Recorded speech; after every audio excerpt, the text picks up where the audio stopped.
Hey leader, and welcome to episode number 362 of the L3 Leadership Podcast, where we are obsessed with helping you grow to your maximum potential and to maximize the impact of your leadership. My name is Doug Smith, and I am your host, and today's episode is brought to you by my friends at Baritone Advisors. We're also recording live from the new Return.com studio. If you're new to the podcast, welcome. I'm so glad that you're here, and I hope that you'll enjoy our content and become a subscriber. Know that you can also watch all of our episodes over on our YouTube channel, so make sure you're subscribed there as well at L3 Leadership. And as always, if you've been listening to us for a while and it's made a difference in your life, it would mean the world to me if you leave us a rating and review on Apple Podcasts or Spotify or whatever app you listen to podcasts through. That really does help us to grow our audience and reach more leaders, so thank you in advance for that. Well, leader, in today's episode, you're going to hear me share a personal lesson on the subject of measuring success, and I think it's going to add a ton of value to your life. But before we dive into that, just a few announcements. This episode of the L3 Leadership Podcast is sponsored by Baritone Advisors. The financial advisors at Baritone Advisors help educate and empower clients to make informed financial decisions. You can find out how Baritone Advisors can help you develop a customized financial plan for your financial future by visiting their website at baritoneadvisors.com. That's BERATUNG advisors.com. Securities and investment products and services offered through LPL Financial, member FINRA and SIPC. Baritone Advisors, LPL Financial, and L3 Leadership are separate entities. I also want to thank our sponsor, Henny Jewelers. They're a jeweler owned by my friend and mentor, John Henny. And my wife, Laura, and I got our engagement and wedding rings through Henny Jewelers and had an incredible experience. And not only do they have great jewelry, but they also invest in people. In fact, for every couple that comes in engaged, they give them a book to help them prepare for marriage. And we just love that. So if you're in need of a good jeweler, check out hennyjewelers.com. And I also want to thank our new sponsor, Return.com. And leader, let me just ask you this. Have you ever had an interest in investing in real estate? Well, now for as little as $500, you can become a commercial real estate investor. Just visit Return.com to learn more. That's REITURN.com. Investing involves risk. Please consult the Return Offering Circular if you're interested in investing. And with all that being said, here's my lesson on how you should measure success. Hey leader, today I'd like to talk to you on the subject, how you should define and measure success in your life. And here's what I found. I found that how your life is going and how my life is going is often in direct correlation to how we're measuring and defining success in our lives. What does that mean? Well, I found that in my life, the hardest times I've gone through and the hardest seasons that I've gone through are often because I am not properly measuring and defining success in my life. And so I'm more stressed out. I'm more likely to burn out. I'm less energized. I'm more depressed. I'm more down. But I found that the seasons where I'm at my best, where things are going really, really well, are often the result of me measuring and defining success properly in my life. And so what I want to do in this lesson is basically walk you through ways that I've improperly defined and measured success in my life. And I think that you'll relate to a lot of them. And then I want to talk to you about ways that I've started measuring and defining success in my life. And the difference that that has made in my life has made all the difference. And I think it's going to add a ton of value to you. So with that said, let's dive in. Here are 5 ways that in the past I've improperly measured success in my life. Number 1, measuring my success in comparison to others. Measuring my success in comparison to others. Have you ever done this? If you've been following the podcast for a while, many of you know that I went through a really dark season in the fall of 2020. And one of the primary reasons for that, as I was going through therapy, is my therapist said, you often have unrealistic expectations of yourself internally, Doug. You often have unrealistic expectations of yourself internally. And he was absolutely right. The pressure that I put on myself in comparing myself to others was absolutely insane. In the area of leadership, literally, I would always compare myself to John Maxwell. And I would think, if I don't have John Maxwell's leadership influence, if I don't have the ability to lead like John does, then I'm not a leader. In the area of finances, I would measure myself and my success against Dave Ramsey and think, if I don't own a multi-million-dollar business, then I'm not successful financially. In the area of physical fitness, if I don't look like The Rock or Arnold Schwarzenegger, then I'm not successful. Now, fortunately, that comparison was pretty close, so I didn't really have to worry about that one. But I'm just joking. But when it comes to podcasting, if I don't have the listenership of Joe Rogan and Carey Nieuwhof, then my podcast is nothing. And man, that took such a toll on me that I literally burned out of stress and so many other things. And so if you're defining and measuring your success in comparison to others, I'm telling you, you have it all wrong. Number 2, I'm measuring my success based on what I have or what I don't have. Have you been here? Measuring my success based on what I have or what I don't have. right? If I just had that house, then I would feel successful. If I just had that position, then I'd have a success. If I just had that item or that object. And we measure success based on things, and that will never make you happy, and it will never energize you. And so it's not a great way to measure your success. Number 3, measuring my success based on where I am in my journey. Measuring my success based on where I am in my journey.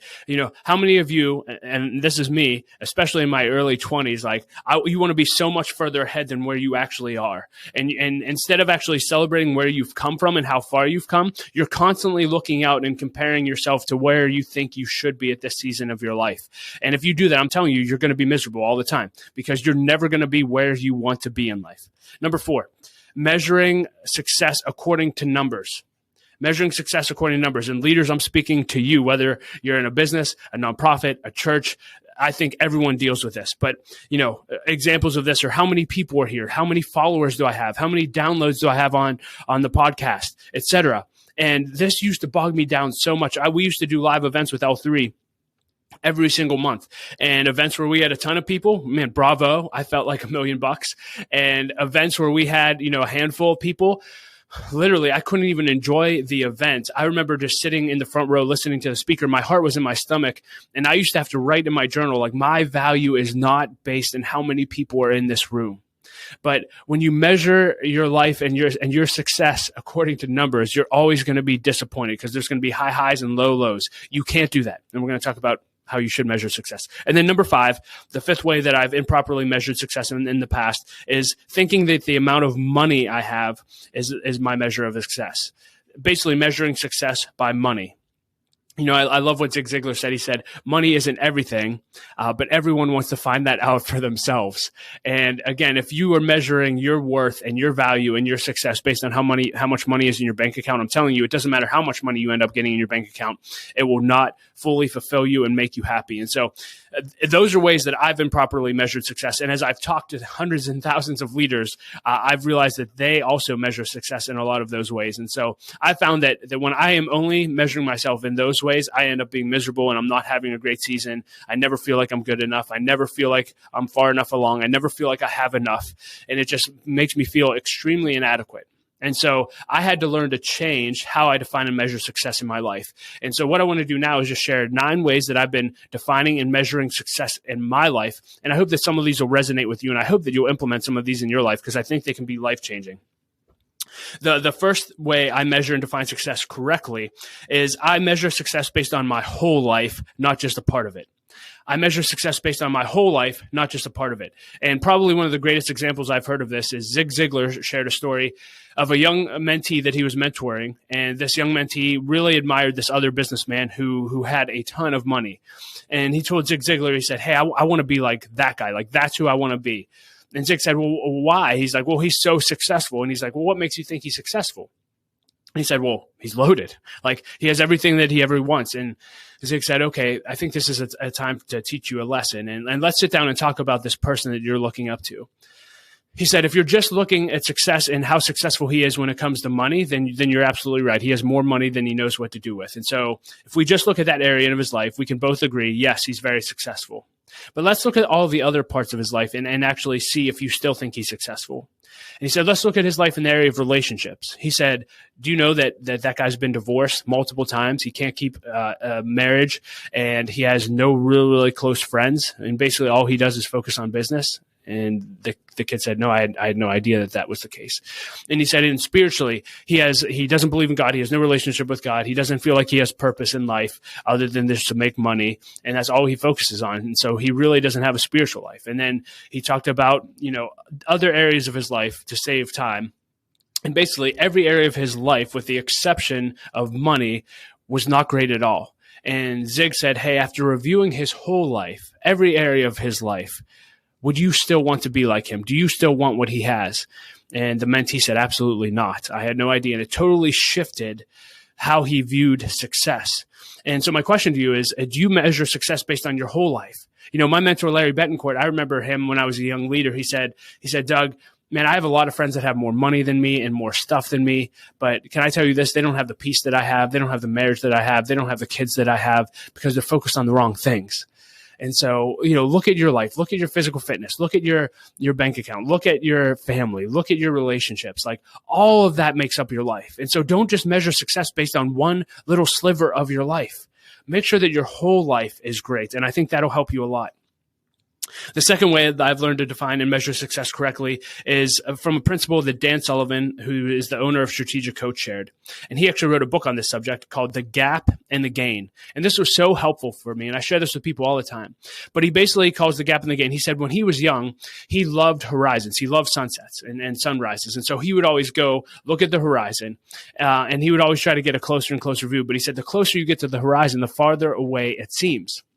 And he said, usually in life, if you just chase the horizons of your life, if you only look into the future to measure how successful you are, and you're measuring yourself against your ideals and dreams, you're never going to feel like you're enough, and you're always going to be disappointed and depressed.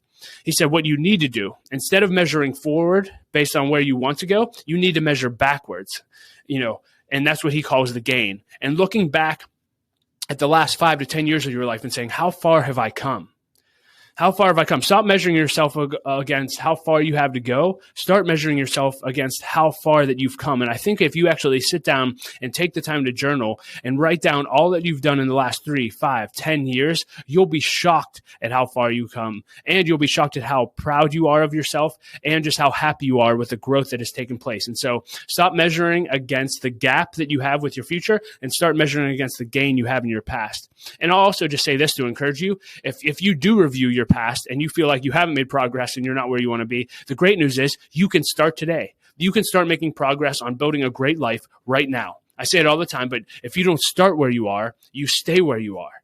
And one of my favorite quotes is, although you cannot go back and have a brand new start, my friend, anyone can start from now and have a brand new end. And you have a wonderful opportunity starting today to start making daily progress that you'll be proud of a year from now, 2 years from now, 3 years from now. So start where you are, but learn to measure against the gains, not against the gap. Number 3, success is all about developing your potential. Measure success by developing your potential. And I underlined your there. I heard Erwin McManus say this recently, and it just really hit home. Erwin is someone that I've admired. If you've ever heard Erwin communicate, he's a world-class communicator. And he said, people were always comparing themselves to me and they want my communication skills, etc. But he said, let me tell you this. If your happiness is based on fulfilling someone else's potential, you're going to be very unhappy. But if your happiness has to be connected to fulfilling your own potential. I'll say that again because I thought that was so good. If your happiness is based on fulfilling someone else's potential, you're going to be very unhappy. Your happiness has to be connected to fulfilling your own potential. And so the example I'll use here is podcasting for me. I already said it before.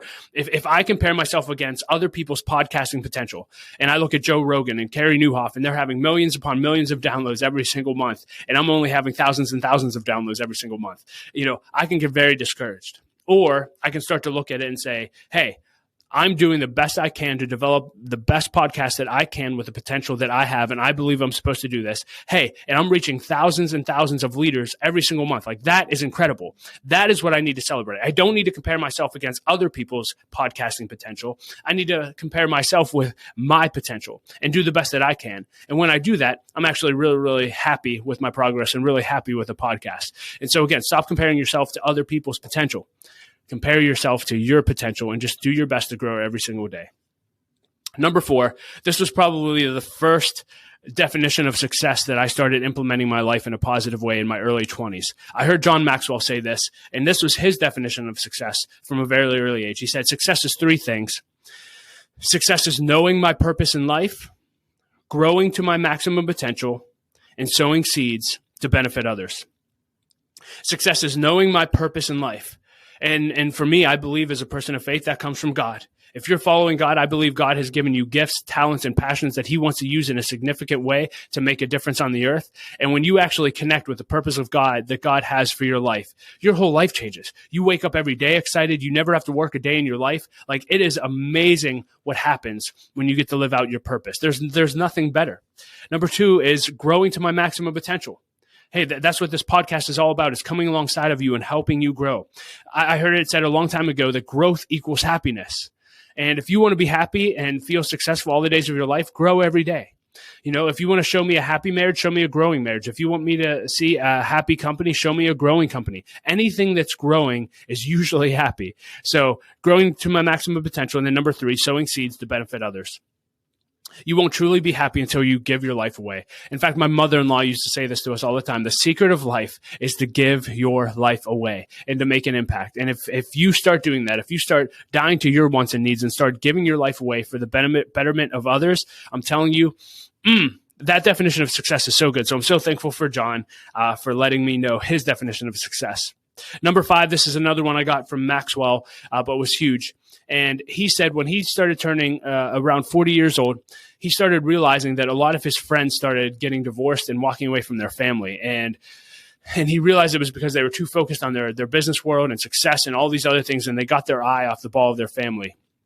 And he was actually afraid because he loved leadership, loved growing his company.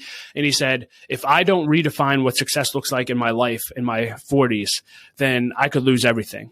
And so he said, the definition I started using to define success in my life in my 40s was this. He said, success is when those closest to me love and respect me the most. So good. Success is when those closest to me love and respect me the most. And I think this is so true that it's so easy to take your family for granted because they do love you unconditionally and no matter what, and you see them every day. And so as leaders, we always want to grow our influence, and we become so concerned about what the outside world thinks of us. But the reality is it really doesn't matter what the outside world thinks about you. What matters most is what those who know you the most think about you.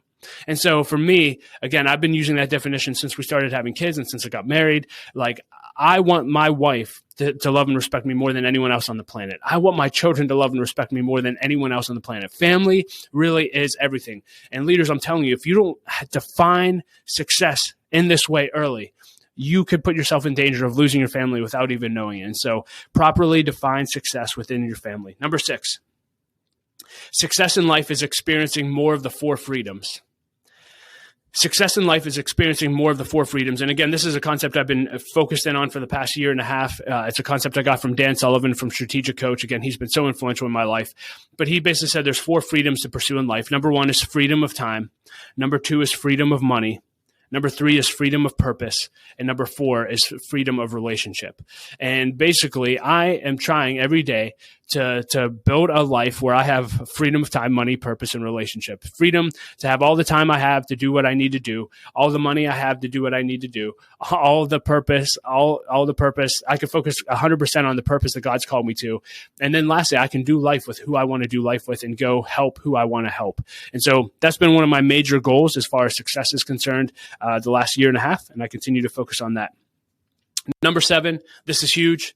Again, for people of faith especially, success is being faithful to what God puts in your hand. Success is being faithful to what God puts in your hand. And I learned this lesson very, very early. In fact, I would say that this is a life lesson for me. I share this everywhere I go. But when I was 17 or 18 years old, I started interning at a church with Larry Betancourt. And I remember there were several other interns, and all the other interns got all these cool jobs. They got to be on stage. They got to MC. They got to do graphic design. And my only job was to wash pictures in a closet and to set up and tear down from youth group. And I was doing that for 6 months, and I just got sick of it. I'm like, I wasn't getting paid. I'm like, this is the dumbest thing ever. I'm giving up all my time to wash pictures and set up and tear down from youth group. I'm done. I quit. And I waited till Larry left for his sabbatical, which he had never had one. So he leaves. He's on a plane. And he gets an email from me saying, I quit.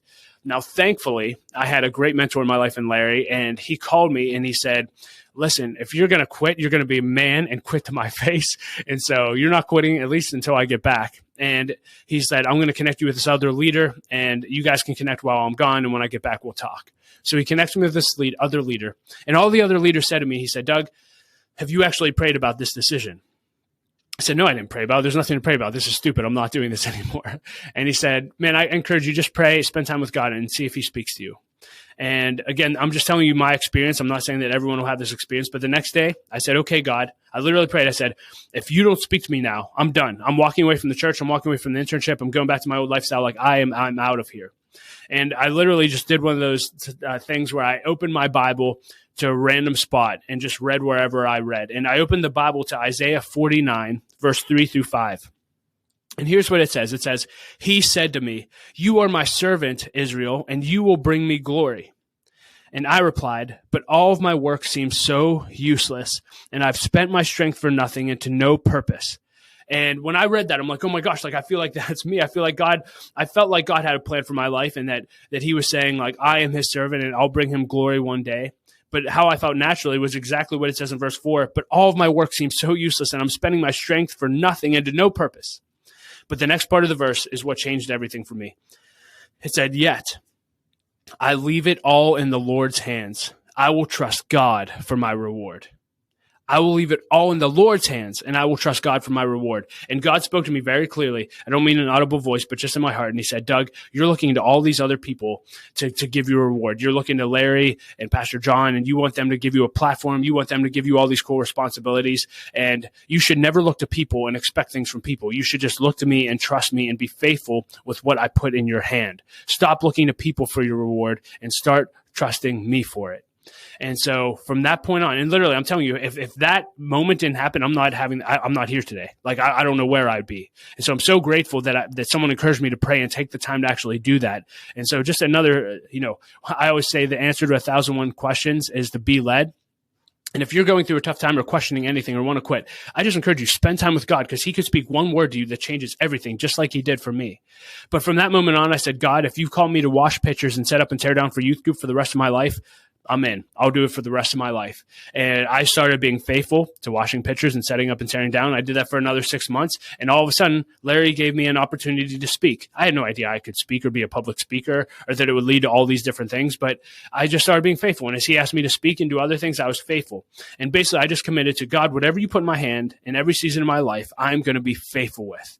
And that's worked out really, really well. So I just want to encourage you. Success is simply being faithful to what God puts in your hand, and trust his timing and trust him for promotion. I just recently interviewed Micah Tyler on the podcast. Phenomenal interview. Really encourage you to listen to it. But he was talking about the same concept. And I believe he was 23 or 24 when he really felt like he was supposed to go into music as a Christian artist. And so he did that. He left his job as a youth pastor. He started driving a sausage delivery truck. He moved into a mobile home with his family, who just had 2 kids. And he did that for 9 years and literally didn't see any real fruit from music. And then all of a sudden, out of nowhere, after 9 years of being faithful with what God put in his hand, God opened up a door, and he ended up signing a record deal, etc. He was 33 years old. And again, he just said, just be faithful. If God tells you to do something, just be faithful with it. And so success to me is being faithful with what God puts in your hand. I love what Eugene Peterson said. He said, success is simply long obedience in the same direction. So good. Success is long obedience in the same direction. 2 more definitions for you. Number 8, success is not quitting when it gets tough. Success is not quitting when it gets tough. And when I look over the course of I'll just use L3 leadership for an example, there's been 3 to 5 times in the course of L3 leadership that I've wanted to quit, that I've been in tears, that I've literally told Laura, I'm done. This is stupid. What am I doing? But every time, again, thankfully, Laura is saying, you're not quitting. Did God tell you to quit? Go spend time with God. And every time I didn't feel like it was time to quit, and I would press on. And it's so funny that every time I've pressed on when I wanted to quit, something incredible would happen. And I would just realize that if I would have quit, I would have never seen this come to pass. I would have never seen our first L3 one-day conference. I would have never started this mastermind group that I'm in that God is using in a really significant way. And here's what I know. If you quit, you don't know what's on the other side of you quitting. You don't know how close you were to actually making a huge impact.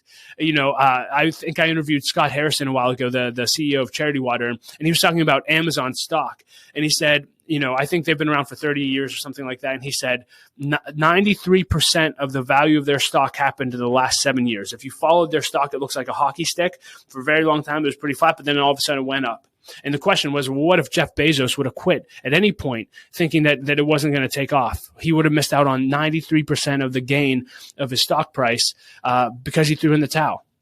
And so again, are there times where you have necessary endings and you need to end things? Sure.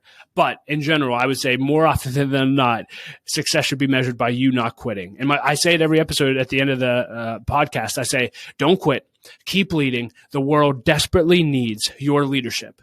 And when you don't quit, you have no idea what you're going to set into motion in your leadership journey and how many people you're going to impact if you simply make the decision to not quit.